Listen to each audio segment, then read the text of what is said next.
day, and thank you for standing by. Welcome to the Bank OZK Second Quarter 2025 Earnings Conference Call.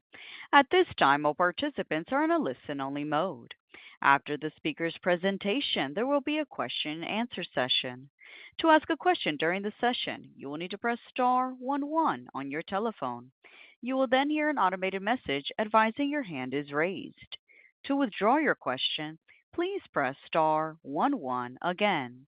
Please be advised that today's conference is being recorded. I would now like to hand the conference over to your speaker today, Jay Staley, Managing Director of Investor Relations. Please go ahead. Good morning. I'm Jay Staley, Managing Director of Investor Relations and Corporate Development for Bank OZK. Thank you for joining our call this morning and participating in our question-and-answer session. In today's Q&A session, we may make forward-looking statements about our expectations, estimates, and outlook for the future.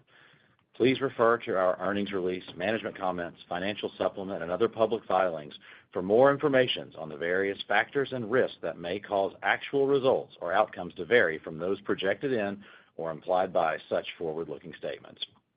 Joining me on the call to take your questions are George Gleason, Chairman and CEO, Brannon Hamblen, President, Tim Hicks, Chief Financial Officer, Cindy Wolfe, Chief Operating Officer, and Jake Munn, President, Corporate and Institutional Banking. We will now open up the lines for your questions. Let me now ask our operator, Gigi, to remind our listeners how to queue in for questions. As a reminder, to ask a question, please press star 11 on your telephone and wait for your name to be announced. To withdraw your question, please press star 11 again. Please stand by while we compile the Q&A roster. Our first question comes from the line of Stephen Scouten from Piper Sandler. Yeah, good morning, everyone. Thanks for the time here. So obviously, growth was pretty phenomenal here this quarter, and it looks like I think the number was 109 new FTEs in the quarter. I'm curious if there's any sort of composition of those new hires that you have that you could kind of key us in on that are related to production hires and anything on the NRG team as you guys build that out. Just kind of trying to think about the opportunity for CIB, NRG, and these sort of verticals to continue to grow with the new hire activity. Yeah, great question, Stephen. Thank you for it, and thank you for being on the call today. The new hires were spread broadly, across our company. As we mentioned in the conference call, we've opened, I think, 11 branches so far this year. We've got 14 more or less that we expect to open in the remainder of the year. A lot of those openings will occur in the current quarter, the third quarter. So we would expect, continued hiring related to those branches as we go through the remainder of the year, and that will continue into next year as we plan to open about 25 branches more or less next year. So branch count is probably the largest single number. We've also been, growing our CIB group, which is obviously a well-telegraphed and articulated plan. We continue to add people there. We'll continue to add people there as their business grows, and that is a very well-planned and choreographed addition of staff that really occurs commensurate with their continued portfolio growth and opportunities. The natural resource group, as you mentioned, is part of that. We're growing out business banking teams that we built out the initial team last year in Florida. Earlier this year, a business banking team in Texas. We're now building out a business banking team in Georgia, so a fair amount of development of staff with those teams. And, then just lenders and staff additions in our existing network of branches, because a branch that was handling $70 million of deposits is now handling $100 million, needs another FTE, for example, to continue to deliver the quality of service with our customers. And of course, that growth across all those production lines of business, whether it's deposits or loans. Also leads to growth in your customer care center, your call center. It leads to additional growth in risk and model and data and technology and, all across the board. So it's a few people everywhere, but all of it is being driven by growth in our loans, growth in our deposits, and growth in the production teams that are interacting with our customers there. I could talk about trust and wealth. I could talk about private banking. We've got a lot of initiatives going very well, and we're thrilled at the quality of talent that we're able to hire in this environment. Yeah, that's really good color, George. Thank you. I wasn't aware of the business banking build-out to that degree, so that's helpful. And in regards to the ability to bring in talent, obviously we've seen a bit of a pickup in M&A activity in and around your markets. Do you think that will add in the near term your ability to continue to add more talent? Could that the new hire activity increase? And maybe along with that, the growth and diversification strategy is playing out well. Could M&A now for you guys as an acquirer once again be part of the story, given the way your stock has been performing lately, and obviously you have a great record there on an M&A front? Let me answer your first question, then I'm going to ask Tim to answer your question about M&A opportunities. Clearly, we are focused on hiring very high quality, high performing talent. And obviously, all of us in the industry know that a lot of times M&A transactions at other banks frees up some high quality talent that's not as enthused about the merger, the combination, or perhaps their new teammates or new reporting structures as they were before. So yes, to your question, M&A will create additional opportunities, but our ability to acquire really talented people that have deep relationships with customers and deep relationships, I think is more driven by our culture and the track record of performance and achievement and the reputation that our company has in the industry than it is by what our competitors are doing.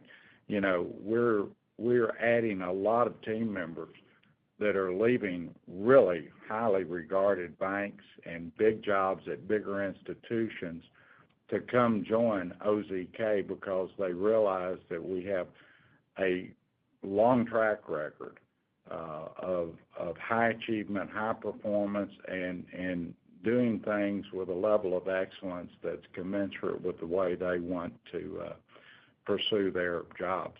So I think our reputation is more important than hiring the talent that we're hiring, the really high-performing, high-octane people, than what's going on in other banks. So, Tim, I'll ask you to address his M&A opportunity question. Yeah. Hey, Stephen. On M&A, we've had such a great track record over the last several years of being able to grow organically.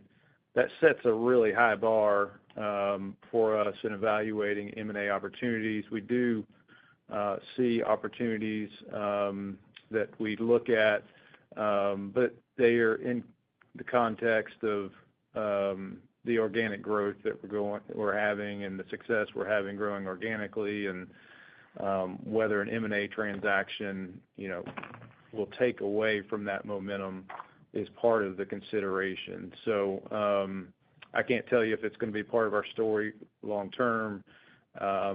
We do have a very high bar for looking at that. We've been even when we were doing acquisitions 2010 through 2016, we were very conservative in how we looked and evaluated those acquisitions. And as you remember very well, all of those were very accretive to our bank, and those are the type of opportunities we're looking for. Does it add additional business lines? And does it add some part of our business that can accelerate our strategy? So we continue to evaluate that, but we're really pleased with our organic growth story and the momentum we have there.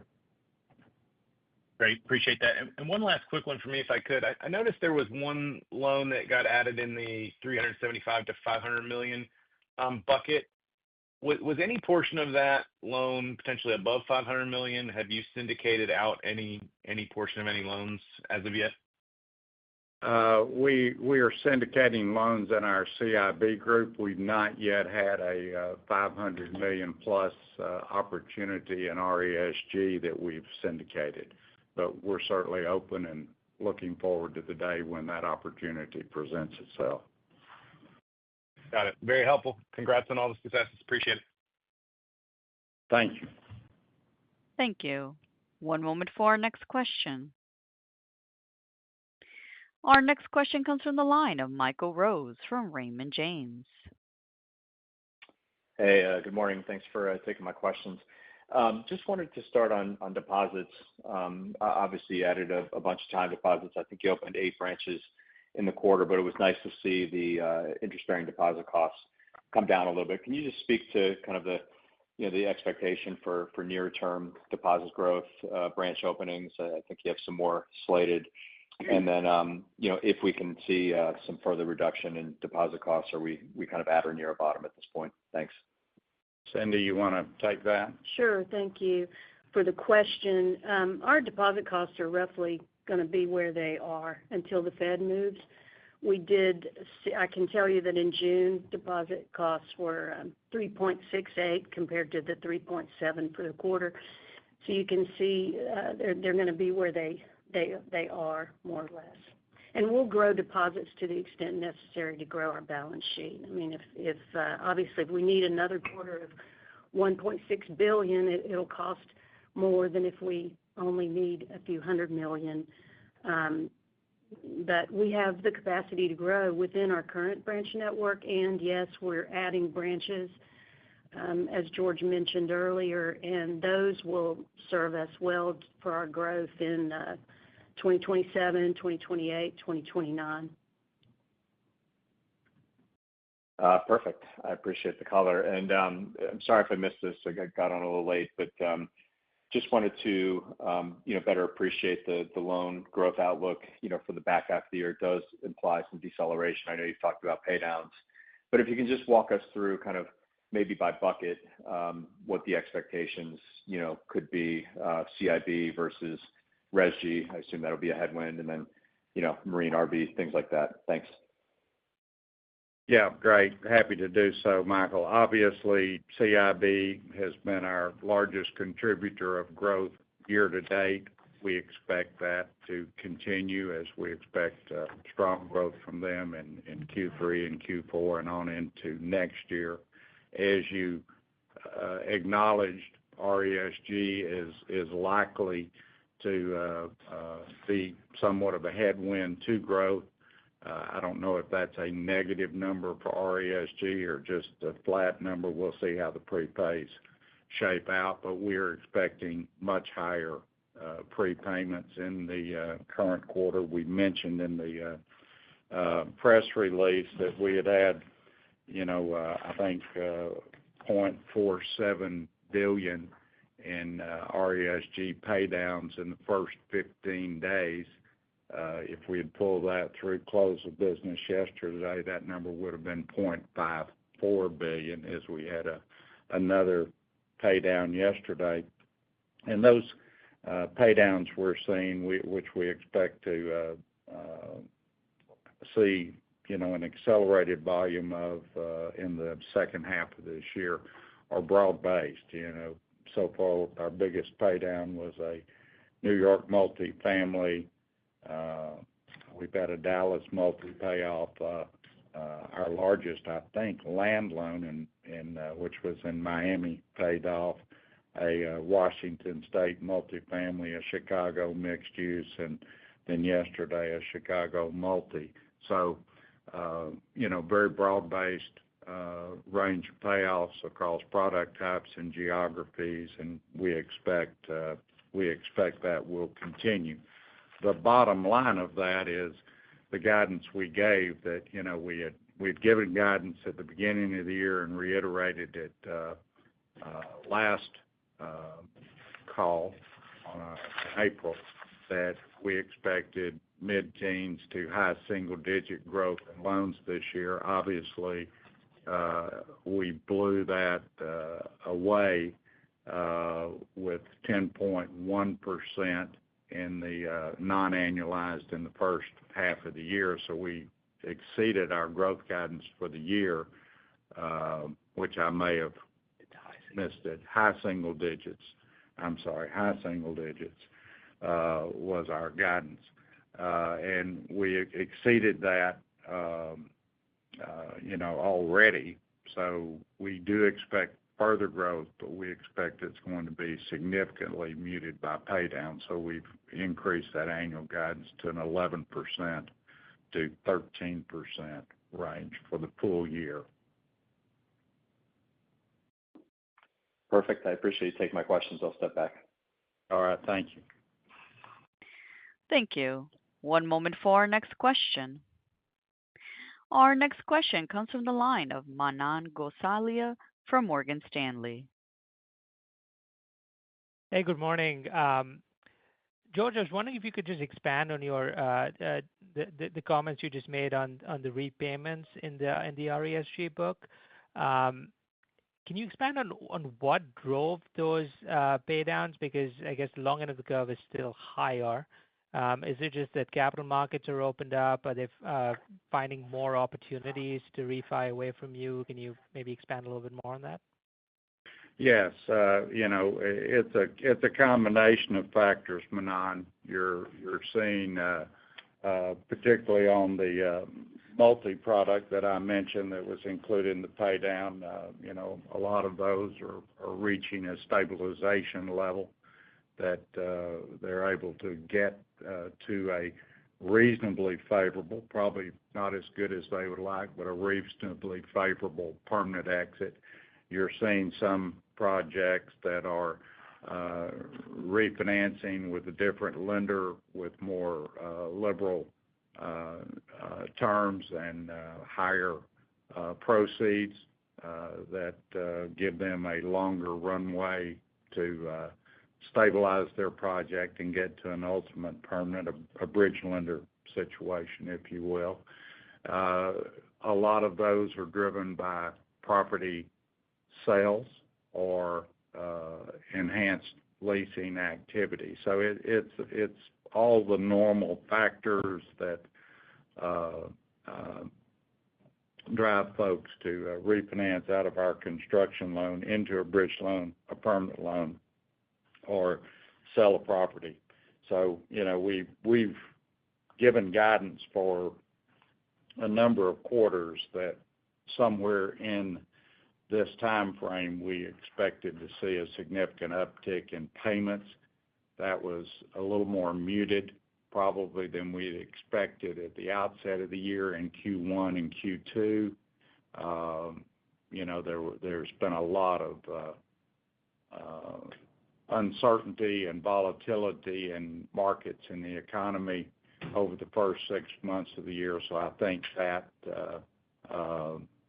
led perhaps to a little slower execution on some of those refinances than what we expected in December. The flip side of that, though, is that, people seem to be getting a sort of sense of where the world is going in the midst of the uncertain environment today, and that's leading to execution on a lot of transactions. Got it. Very helpful. And then, as always, you guys give some great granular disclosure on the new appraisals. I was wondering if you could comment on the 2 or 3 loans where the LTVs moved up significantly this quarter. Any common threads there, anything specific you were seeing there? Well, we gave you 3 footnotes on those 3 highest loan-to-value reappraisals, and the footnotes are are pretty good disclosure. The first item out there is a very small office building loan, $10 million. The reappraisal on that is our highest loan to value at 129% loan to value. That would normally be a very disturbing sign, that kind of a loan to value, even though it's a very small loan. But the sponsor recently executed a 12-month extension, made $1.5 million pay down, curtailed the $10.1 million of unfunded proceeds in that loan, put up another $1.1 million in carry reserves, paid an extension fee and closing cost for that, all customary charges. And, they're evaluating how to reposition that property, looking at alternatives for how to extract value from that. The second one is a multifamily project that was leasing well but below pro forma rents. The sponsors had built that to condo standards. They've elected to proceed with a conversion to a condo project, and we had it reappraised as such. In connection with that conversion, they added another $6.5 million of cash equity to the project. So again, sponsor continues to be engaged working on that project. And then the third one was a land loan, and that was extended during the quarter. That's a substandard rated loan, substandard accrual. The borrower deposited another $4.1 million in carry reserves for a short-term extension of 3 months while they're working to align a recapitalization partner with them in that project. So, that's pretty much the story on those. I think even though these loans are challenged from a loan-to-value perspective, they're good examples of guarantor, sponsor support, and engagement. We talk about that a lot in our management comments and have talked about that a lot for, a couple of years now, about how important guarantor support is, particularly in this CRE market. And those are just good examples of projects that have had a really, significant change in loan to value, and yet the sponsors are staying engaged, putting in additional money and continuing to work toward a successful resolution. Great. Thank you so much. Thank you. One moment for our next question. Our next question comes from the line of Matt Olney from Stephens.com. Thanks for taking the question. George, I appreciate the commentary on the loan growth outlook for the back half of the year from the earlier question. And I'm sure it's a little bit early for loan growth guidance for 2026, but appreciate any kind of commentary you can provide around a framework for loan growth for next year. If we just assume the pace of loan growth in the back half of this year continues in next year, is that a reasonable framework for us to assume, or are there other considerations we should keep in mind for next year? Matt, I would agree with you. It's a quarter early for us to give loan growth guidance for next year, but I certainly understand the question, and I realize that 2026 model results are gaining in importance in the minds of our analysts and investors. So Jake and Brandon, if you would, Jake, I'm going to, since CIB is the king of growth in our company at the moment, I'm going to ask Jake to take the lead on that, and RESG is still the champion in outstanding balances. I'll ask Brandon to follow up and talk about RESG, and without giving specific guidance, just talk generally about where we think we're going in 2026 with those two units that are very important. So Jake. Perfect. Thank you, George. I appreciate it. Good question. I'll take CIB getting called the king of growth for as long as I possibly can, so I appreciate that compliment. Pipelines remain strong for CIB, at least going into the third quarter, to say the least. We continue to track good talent across the footprint for CIB, as we discussed previously in the call.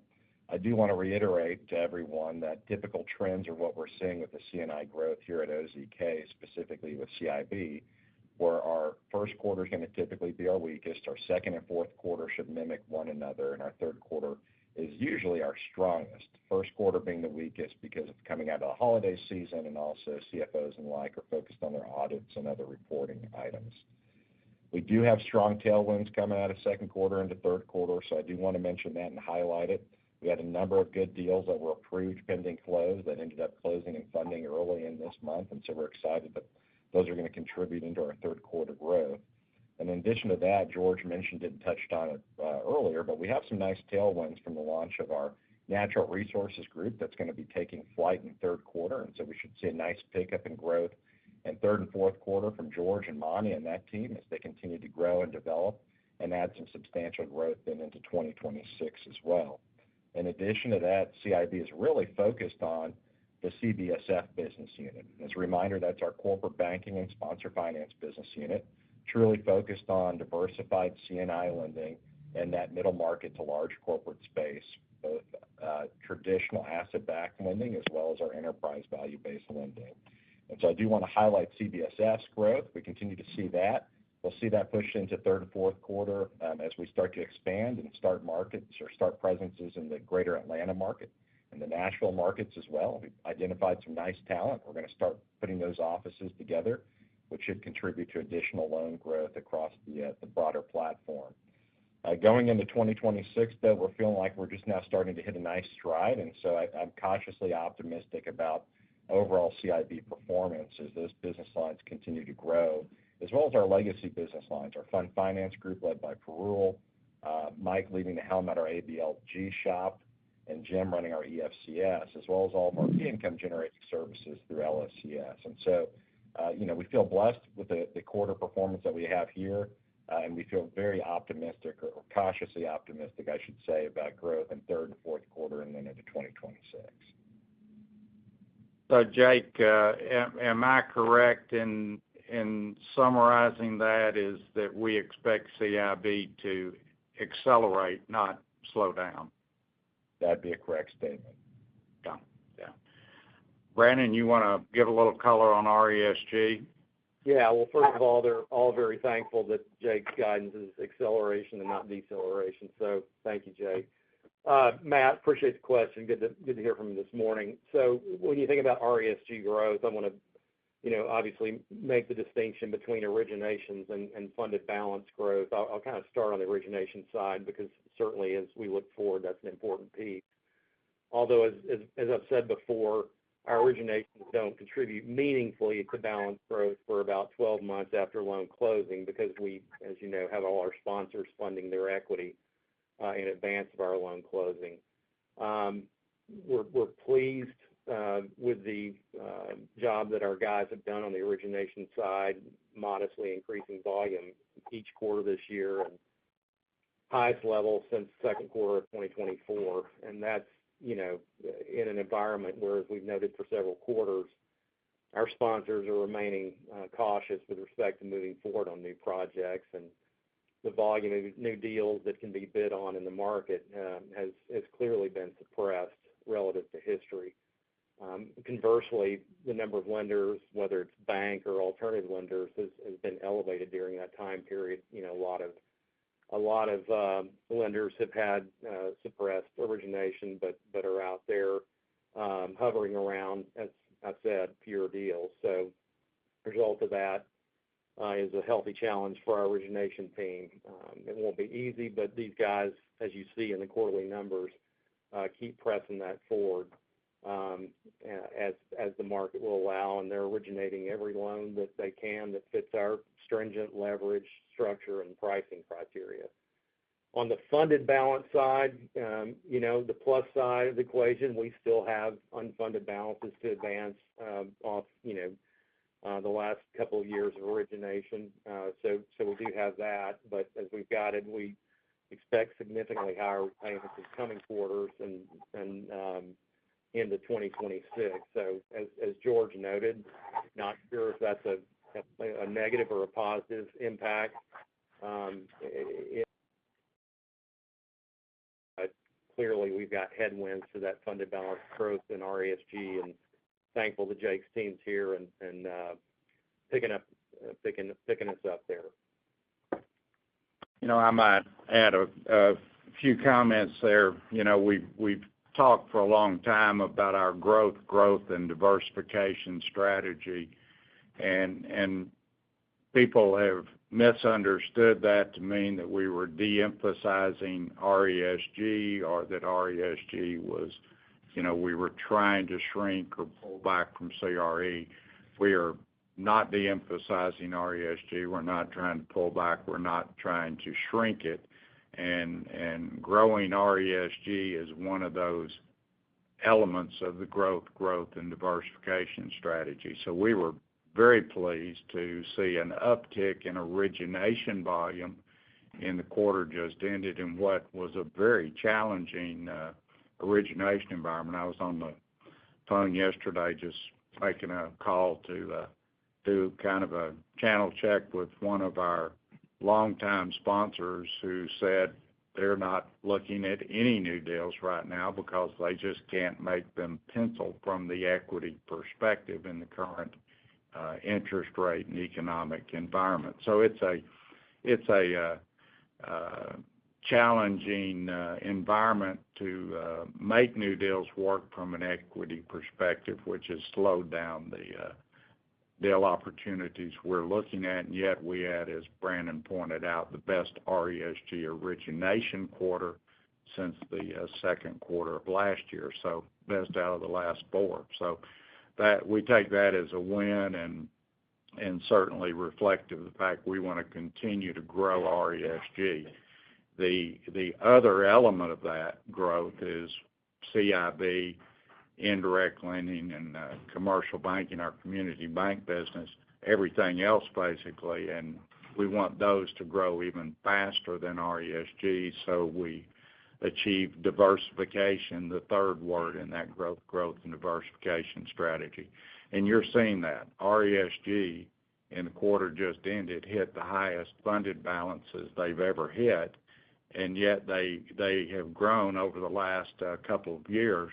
They've grown from 70% of the funded balance of our loans to 60% of the funded balance. And going from 70 to 60, you wouldn't think is growing, but they have grown from 70% to 60% because CIB and indirect and commercial community banking groups have grown and contributed more of our volume. And that's exactly what we were trying to articulate when we first coined the phrase growth, and diversification strategy. And of course, the strategy existed in our minds and in our strategic plan long before we gave it a name, but we decided we needed to give it a name. So this is all playing out exactly as we expected. We've talked a lot about CIB. We've talked a lot about RESG. I'll just give you a little the other pieces of it.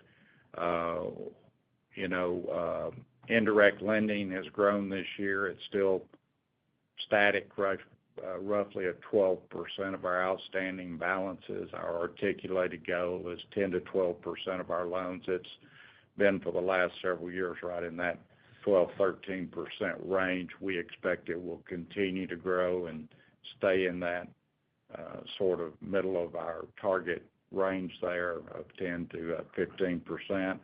And our commercial banking, community banking teams, we're doing more consumer through our branch network. We're excited about that. And I mentioned the business banking teams that we launched last year in Florida, earlier this year in Texas, and now building in Georgia. And those should be meaningful sources of loan and deposit growth for us as we deal with a smaller commercial customer than what we would deal with in our CIB group or deal with our typical commercial lenders and our community banking organization. So we're expecting to hit growth next year on all categories. Whether or not prepayments just neutralize RESG's growth for a quarter or two or three, that's certainly plausible. We could have very chunky quarter prepayments, but long term, we expect RESG will continue to be an important contributor, but we also think that growing from 70 to 60 will continue, and that RESG is growing toward 50% of our balance sheet at some point in the future, and then less because CIB and other groups are going to grow faster. Okay, that's all great commentary. Appreciate your help. All right, thank you. Thank you. One moment for our next question. Our next question comes from the line of Catherine Mealor from KBW. Thanks. Good morning. Good morning. George, can we go back to the appraisal chart, which I actually was really encouraged by a few things that I saw in that chart that showed. I noticed there were 3 life science projects that had LTVs up, but only by 10 to 12%. So still at levels that feel good. So I was just kind of curious on the life science. There's just a lot of chatter on that space, and just curious if you could provide any insight into trends that you're seeing in that asset class right now. Yeah, I'm going to ask Brannon, since those are RESG loans, to comment on that. But before he does, we're pleased at where we are in the appraisal process. We've now, depending on whether you're looking at loan count or dollar volume, 98% of our loans in number and 99% in dollar volume have appraisals dated on or after December 15, 2022, and that was when the Fed reached peak interest rates, or reached this interest rate where they are now. They went on and increased rates of 100 bips higher and then cut 100 bips. But all those appraisals from December 15, 2022 on have been done in the current or a higher interest rate environment. We only have 6 loans that haven't been reappraised in this environment. Now, our weighted average loan to value has gone up 2% as a result of that, from 43 to 45. Now, if you have been following the monthly or the quarterly scorecard we've been giving you on appraisals, you'll note that our loan to values, as we've reappraised loans, have gone up much more than 2%. But the portfolio as a whole has only gone up 2% because after a lot of these loans have been appraised, we've gotten accrued pay downs, and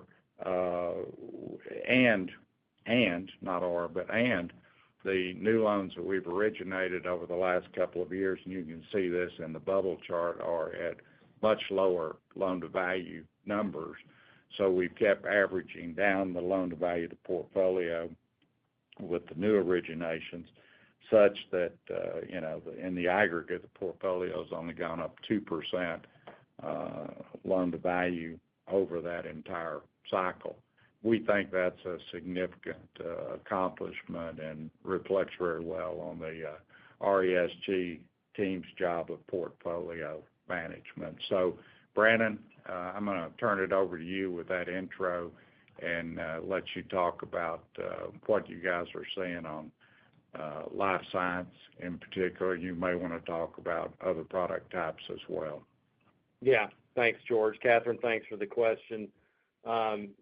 Just reiterate what George alluded to, and note that when we underwrite these loans, we stress them in a number of different categories, whether it's rental rates or vacancy rates, interest rates, but also cap rates. And obviously, when you go through a Fed rate tightening cycle like we've been in, you do get impact on the interest rate and cap rate side, but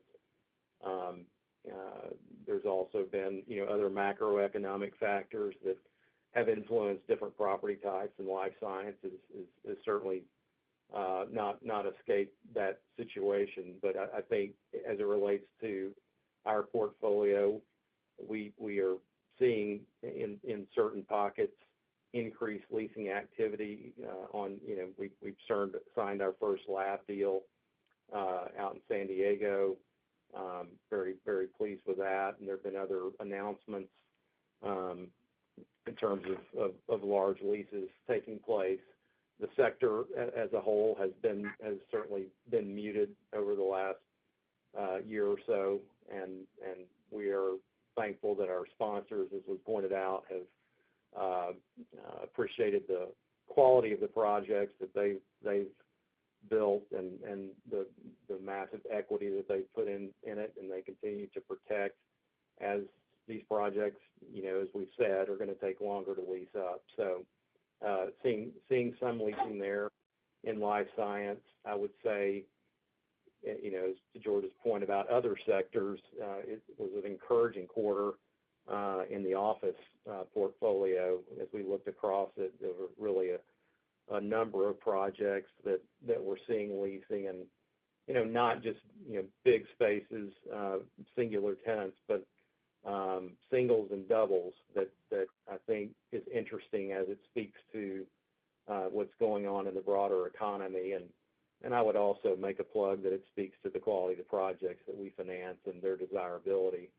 So those were encouraging signs. Our apartment leasing has been strong. Industrial, actually seeing some industrial leases get signed and some that are very near signing across the portfolio. And of course, the strength of the multi and industrial projects are very evident when you look at sort of the composition of repayments across the portfolio. We've seen the predominant repayment strength has been in that multifamily and industrial portfolio. But to George's point, in that particular topic, has been broad across segments. So yeah, that's kind of our view of the tenant movement and capital market view of the various property types. Great. Helpful. Thank you. And maybe my one follow-up is just, can you give us any insight into the step-up in special mention loans we saw this quarter? I think it was up about $176 million. I know that's bounced around, but just curious if there's any, one large property in there to be aware of, or if it's just kind of a mix of lots of things. Thank you. Yeah, as you noted, we disclosed that we're really kind of back to the level we were at December 31 of last year. So we had a small down tick in that number at March 31. We didn't really ascribe a lot of meaning to that downtick. We don't ascribe a lot of meaning to this uptick. It's just the normal ebb and flow of loans as we re-risk rate them from quarter to quarter, and maturities and upcoming maturities and negotiations with sponsors have a lot to do that. So, in December, we had quite a few loans that we were in some fairly challenging negotiations or serious negotiations with sponsors that led us to special mention some of those loans. Those negotiations went well by and large and resulted in those loans coming out of the special mention category at 3/31. Very similarly, we've got some negotiations upcoming that are serious negotiations, so we moved some loans to special mention. Reflective of that, we'll see how that plays out. Hopefully, it'll play out as well as in the last cycle. Great. Thank you. Thank you. One moment for our next question. Our next question comes from the line of Brian Martin from Janney. Hey, good morning. Good morning. Hey, did I hear that right, George? I was on a different call, but just the acceleration for Jake's group in terms of when you were talking about the acceleration, was that in dollar terms? I know this quarter was a strong quarter, around $900 million in growth, but that level is going to accelerate from the $900 million level. Is that what you guys said? I think in general, we've got an accelerating trend of business in CIB, Brian. So I'm not going to tell you that $900 million is going to accelerate in Q3. I don't know that. It may slow in Q3. It may accelerate in Q3. It may be the same. I don't know that. But over the next, say, 6 quarters, we would expect a larger and larger contribution from CIB to our growth, and it being a larger part of our total portfolio over that time. As I mentioned last quarter when I was talking about CIB, I think I mentioned that they're really just getting started with achieving their potential, and they've got a number of verticals built there, but they're expanding geographies to capitalize on more verticals, and as evidenced by our natural resources group, they're expanding into new verticals, and within some of the verticals, they'll be adding some niche products as well. To hold during this brief delay. Are we on? We're getting some background noise. Are we on, guys? We're on. Okay. All right. So, that's a very important part of our growth, and we feel really good about the prospects there.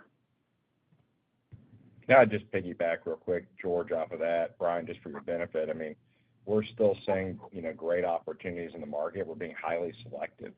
We're taking the credit-first approach to what we're doing and what we're pursuing across CIB.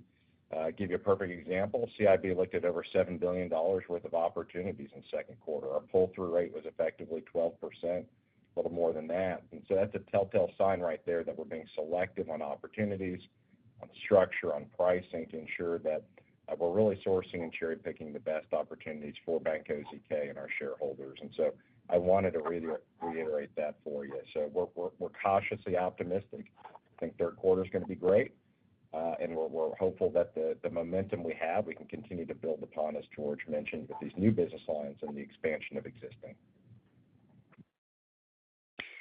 Thank you. One moment for our next question. Our next question comes from the line of Nicholas Holowko from UBS. Hi, good morning. Thanks for taking my question. So clearly a lot of success on the CIB build-out, and alongside that, you noted all the branch openings that you have planned, which are some great momentum as well.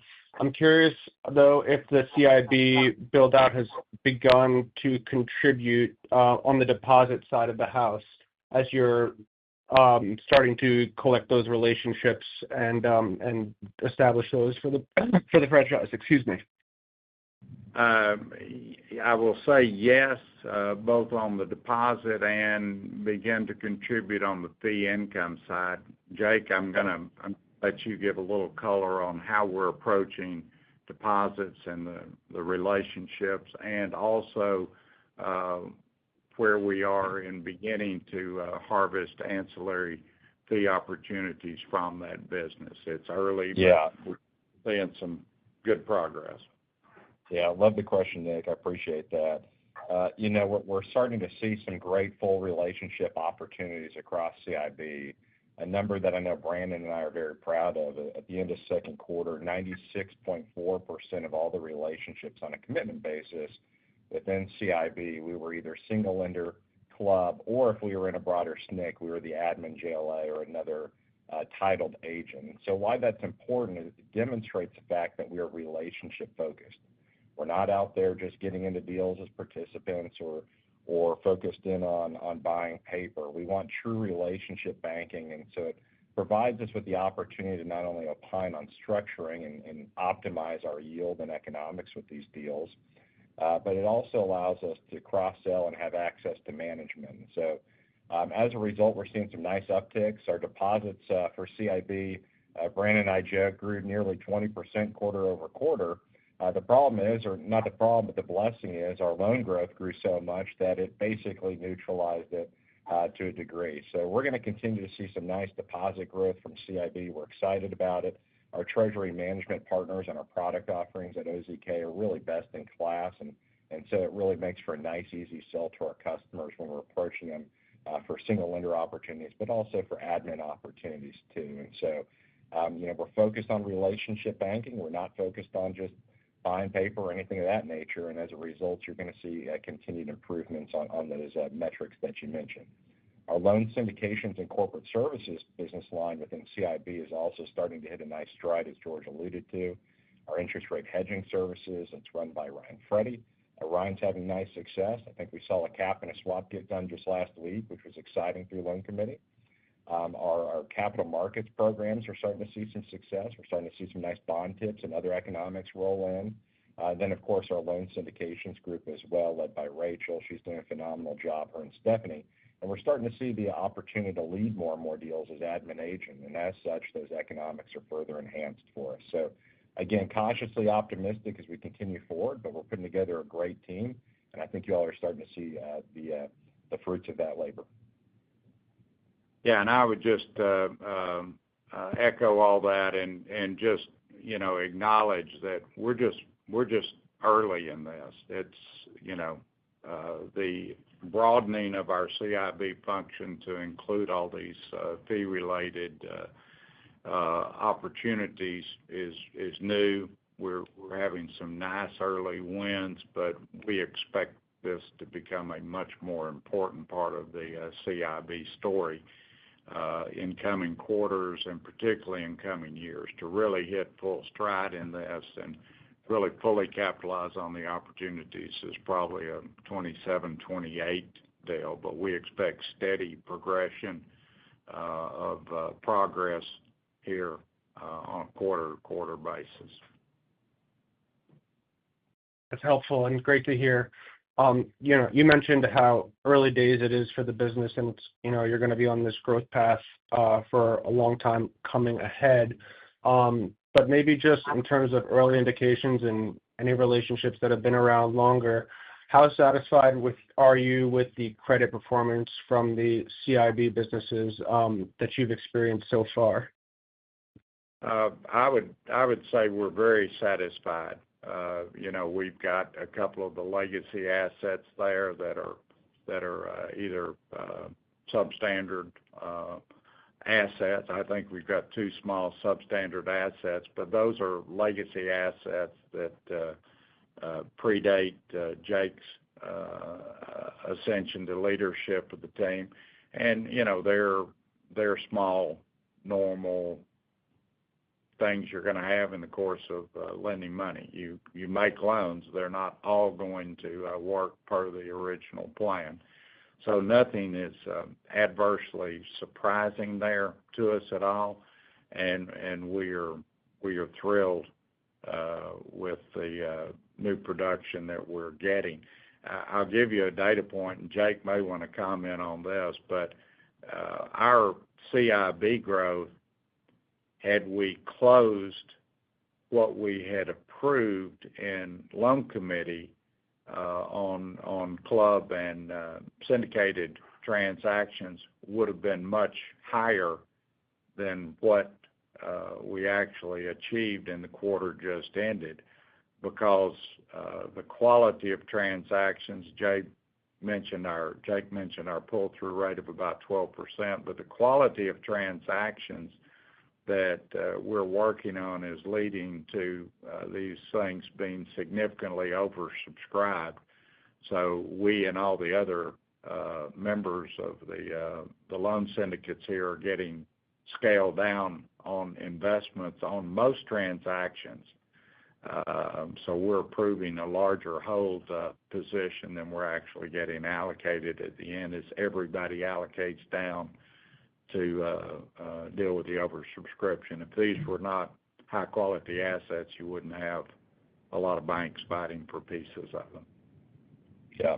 No, that's right, George, and a good data point to say the least. If we hadn't had final allocation cutbacks, we'd be in a much larger position, which is always fun to think about. But just reiterating, it's a credit first approach, yield second, growth third. With that 12% pull-through rate, we're looking closely at opportunities, talking to sponsors. We're not necessarily, as a result, going to be a bank for all. We like plenty of equity into these deals. We like ironclad balance sheets. We're staying away from highly leveraged transactions. And we're also picking our plays, as we've mentioned on prior calls. We're not actively pursuing opportunities in the consumer discretionary retail space within CIB. We're staying a bit away from venture capital and tech, restaurant finance, smaller franchise finance, et cetera, strategically, just given some of the headwinds in those industries. And so we're being cautious about the industries we're pushing into. We're being cautious to ensure that we have favorable LTV and LTEV metrics as well. And we continue to see nice success, even growing in a prudent fashion.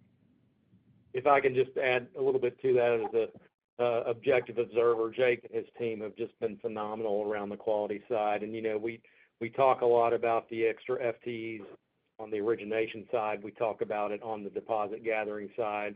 But, you've got in there a number of folks on the risk vertical side as well. And Jake is hiring not just the origination side, but the portfolio management side to ensure that quality really is job number one. And the way his team has integrated with our existing and growing second and third lines in this institution has been absolutely phenomenal, such that we're getting, quality with speed and certainty of execution in the stand-up of the new business lines that he's putting in place. So it's getting there quickly, but it's getting there with phenomenal coordination, collaboration with the second and third line to make sure our governance, make sure our risk rating, scorecards, and all those sorts of things that you have to do to ensure that quality are set up. So Jake and CIB really do exemplify all the characteristics that RESG built its platform and portfolio around. So just a tip of the cap to Jake and that team and the way they've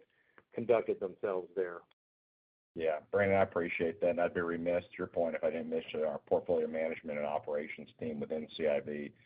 As we continue to hire here, as George and Brandon can attest, they're taking up more than 50% of our new hires, because it's vitally important to us that we have ample staffing, but also knowledgeable and experienced staffing as it relates to portfolio management, compliance, and oversight. That way we can be the best stewards of capital possible for both our shareholders, our regulators, and the communities we serve. Very helpful, guys. Thanks for taking my questions. Thank you. Thank you. One moment for our next question. Our next question comes from the line of Timur Braziler from Wells Fargo. Hi, good morning, everyone. Good morning. I'd like to start on the condo loan that had previously been multifamily, that was issued the extension with the borrower contributing some more funds there. I'm just wondering kind of the internal mechanics that keep this a pass-rated credit given the extension and kind of the change in asset class. Is it the borrower contribution with new equity that helped to maintain that status? And just if there's any reserves that have been set aside against that project? Well, there are reserves on every loan in our portfolio, Timur. And yes, the borrower's contribution, their commitment to the project, and the soundness of their business plan are all factors in the continued carrying of that credit as a pass-rated credit. Okay, that's helpful. Thanks. And maybe just a bigger picture on allowance methodology, with CIB comprising a bigger portion of the future growth rate. I guess, how should we think about the allowance level for CIB versus RESG? That's part one. And then I guess part two, just thinking about the allowance build that we've seen over the last couple of years relative to still a very light charge-off. how do you see that ultimately playing out? Is this something that you're expecting to release those reserves? Should the environment improve over time? Is there an expectation for some higher losses on the calm, and that's why the reserving was done in advance? I would just love to think about or to hear about how you guys are thinking about the allowance relative to charge-offs and how that gets resolved. Yeah, good question. Thank you. Obviously, every CIB loan, just like every RESG loan, has an ACL model that it is associated with that calculates the loss and the expected loss and the loss given default, the probability of default, the loss given default resulting in an expected loss. Those cumulative numbers for every loan in our portfolio, whether it's RESG, CIB, or something else, is factored into our ACL calculation. As Tim has mentioned in our management comments document, Tim and Jay, we have maintained our weightings very much to the downside scenario. So we mention in our management comments in regard to our discussion about ACL that our Moody's S4, which is a downside economic or recession scenario, if you would, and our Moody's S6, which is a stagflation scenario, are currently weighted more highly in our calculation of losses than the Moody's baseline scenario. So we've maintained throughout this Fed tightening cycle, and I think we were fairly preemptive in the way we approached it, but we've maintained a fairly cautious outlook regarding the uncertainty around the economy. And we continue with that.